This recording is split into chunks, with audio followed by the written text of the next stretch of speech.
नमस्कार, इन खबर में आपका स्वागत है। रूस और यूक्रेन में चल रही तनातनी कभी भी तीसरे विश्व युद्ध का कारण बन सकती है।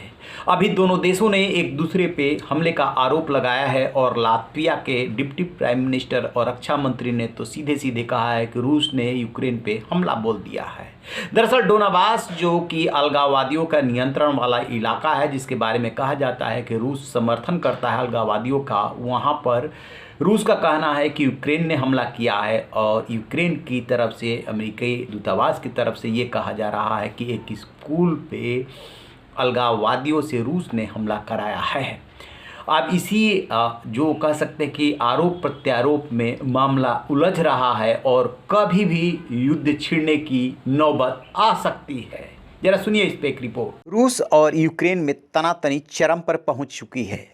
रूस ने दावा किया है कि यूक्रेन की सेना ने अलगाववादियों के कब्जे वाले डोनाबास पर हमला किया है। इसके बाद अमेरिका सहित तमाम पश्चिमी देशों ने कहा है कि रूस युद्ध करने की कोशिश में है।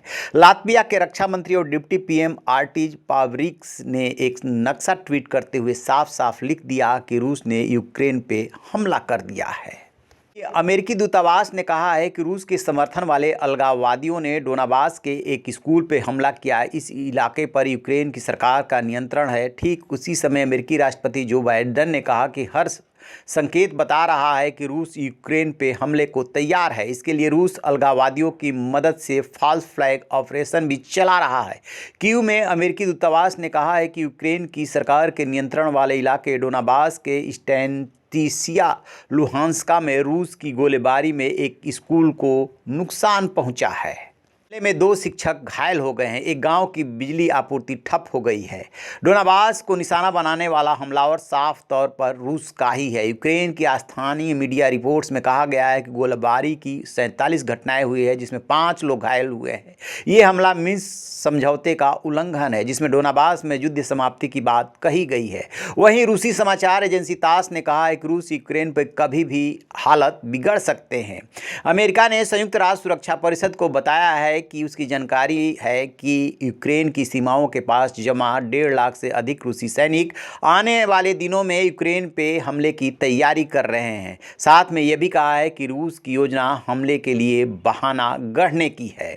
अमेरिकी विदेश मंत्री एंटनी ब्लिंकन ने यूक्रेन पर संयुक्त राष्ट्र सुरक्षा परिषद की बैठक में कहा कि जब हम आज बैठक कर रहे हैं, शांति और सुरक्षा के लिए सबसे तात्कालिक खतरा यूक्रेन के खिलाफ रूस की बढ़ती आक्रामकता है। जैसा कि आपने सुना, औपचारिक तौर पे अभी युद्ध की शुरुआत नहीं हुई है, लेकिन ऐसे ही छोटे छोटे कारण आगे चल कर के युद्ध के रूप में तब्दील हो जाते हैं और जंग के मैदान में भी वार पलटवार होते हैं। आरोप प्रत्यारोप लगाए जाते हैं कि इन्होंने पहले गलती की, इन्होंने पहले गलती की, इन्होंने छेड़ा और उसी में छिड़ जाता है युद्ध। कुछ ऐसी ही परिस्थितियां यूक्रेन और रूस के बीच में बन रही है। रूस के 1.5 लाख सैनिक सीमा पे तैनात है। पिछले दिनों खबर आई थी कि उसने 7,000 सैनिक घटाए हैं, लेकिन बाद में खबर आई कि बल्कि उल्टे उसने 7,000 सैनिक बढ़ा दिए हैं। तो होता क्या है कि इसमें कोई भी देश नहीं चाहता है कि उसकी रणनीति के बारे में सामने वाले को पता चले, इसलिए इस तरह के दावे किए जाते हैं। अमेरिका और पश्चिमी देश लगातार ये कहते रहे हैं कि रूस चाहे जो कह रहा हो, लेकिन उसके इरादे ठीक नहीं हैं और पूरा का पूरा जो झगड़ा है वो है यूक्रेन को नेटो में शामिल करने को लेकर के।